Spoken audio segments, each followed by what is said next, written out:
Good afternoon to all of you. Today I am going to start about object-oriented programming in Python. First of all, give the title Object-oriented programming in Python. To implement the programs, I am using Jupyter platform. You can work in VS Code, Spider, and any online compiler. Even you can use Google Colab, Kaggle also. Before I start with the object-oriented programming, first of all, the syntax to define a class.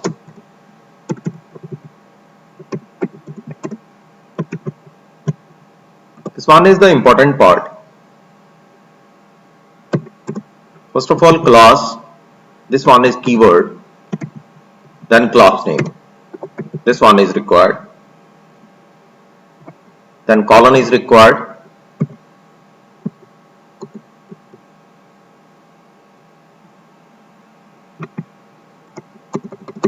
And one indentation factor is required after writing the class so that we can write the content inside the class.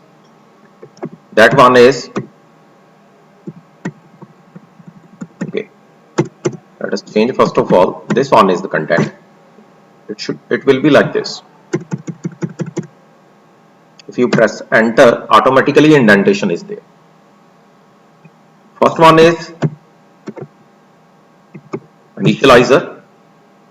Second one is attribute, and third one is methods, and fourth one is statements.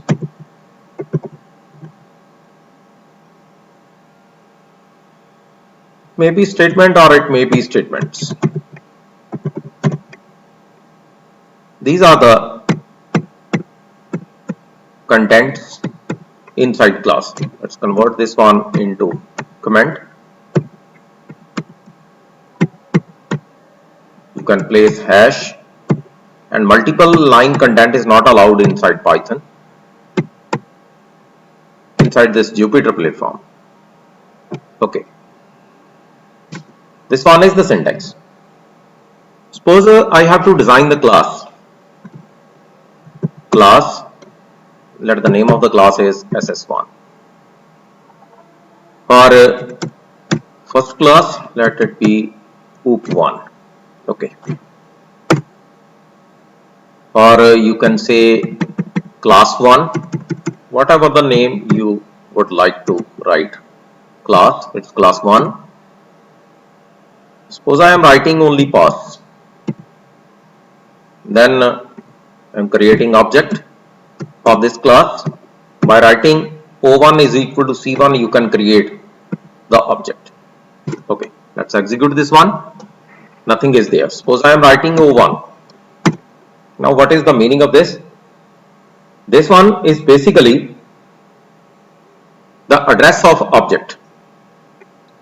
Suppose I am writing class C2. Suppose second class is there. Suppose I am writing here print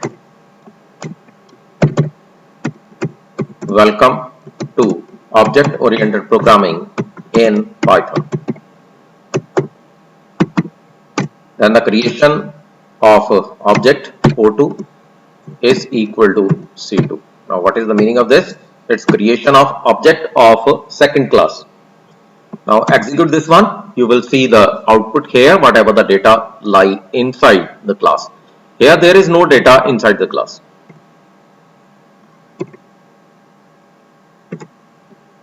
There is no data inside the class, and we are checking just the address of object. Here you can also find out the address.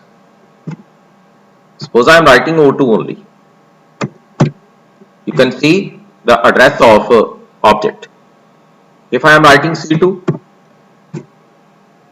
you can find out the address of class also. If I am writing C1, you can find the address of this one. Okay. Suppose I have to create two objects of this class. The second class, suppose I am creating two objects.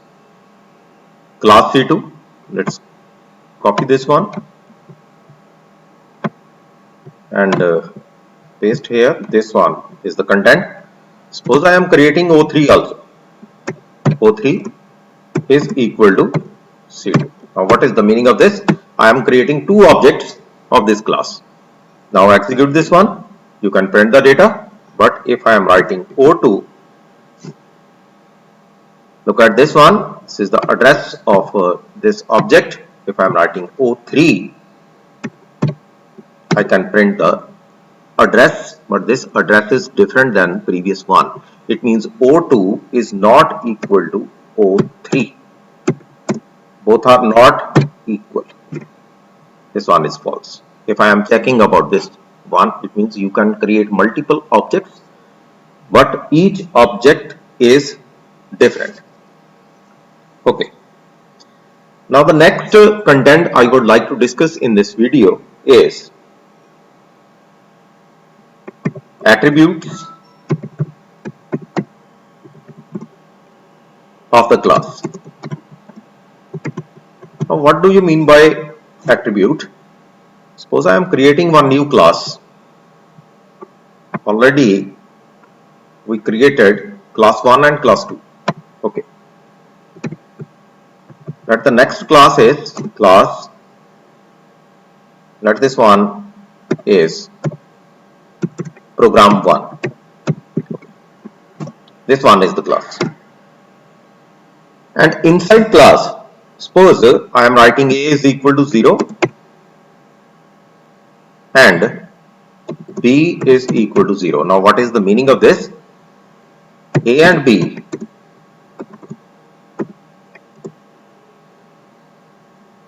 are two attributes of the class. Attributes of the class. These are known as attributes. If I am initializing something to 0, or I can write A is equal to some value, these are the attributes of the class. Suppose I am writing here for creation of object, you can say obj, let us say obj1 is equal to program 1, then open and close round bracket. Here you can write obj1. Okay. Let's execute this one.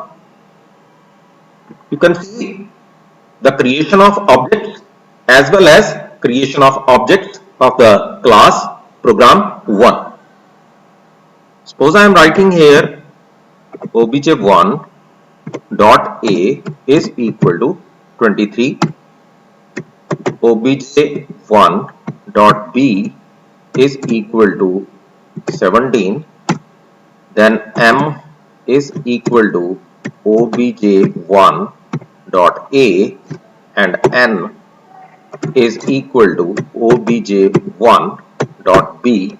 Now execute this one, print a, print m. Now the value of m is equal to 23. What I am doing? I am assigning value of 23 to the attribute A using this object 1. Similarly, I am assigning value 17 to the attribute B by using this object 1. Then storing these two values in the new variables m and n. If I am writing n here, I can print that particular value.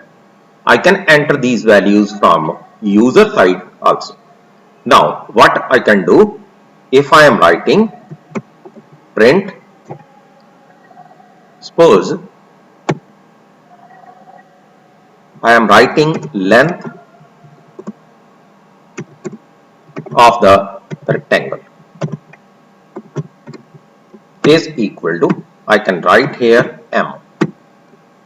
Now look at this one, length of the rectangle is equal to 23. Suppose I am taking m as length of the rectangle, means first attribute as length and second attribute as breadth of the rectangle. If I am writing here print breadth of the rectangle, here suppose I am writing n, it means variable n is stored as breadth of the rectangle. If I have to calculate print, suppose I have to calculate area, then I can write here m star n. I can calculate area. If I have to print perimeter, I can calculate perimeter also by writing 2 multiplied by m plus n. I can calculate the perimeter. If I have to calculate diagonal, then what I have to do? I have to write here import math. Then after importing mathematics, then t, that is diagonal, is equal to math dot sqrt. I have to write m star m plus n star n. Then I have to print the value of diagonal. Diagonal is equal to, I can write d here. Now execute this one. You can print out the value. It's 28.60069 like this. I can control these values also.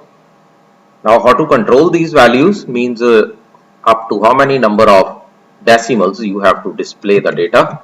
I can write here print, then round inside bracket d comma 1. Suppose up to one place of decimal I have to display the data. I can display the content up to one place of decimal. Now the revision of the content, what I am doing till now. First of all, syntax of the class. After that, how to write the data inside that particular class, and what the object, or you can print the address of the object and class. Suppose I am creating two objects, then both the objects are different. We can check that. Then what is the meaning of attribute, and after writing attribute, how can I use these attributes and how can I assign the value to the attributes. In the next video, I will discuss about how to enter the data from user side, because in this program I am using some static data. This one is static data, means this type of data is entered by the programmer. If user have to enter the data, then how can we do that part? In the next video I will discuss about that. Thanks for watching my video.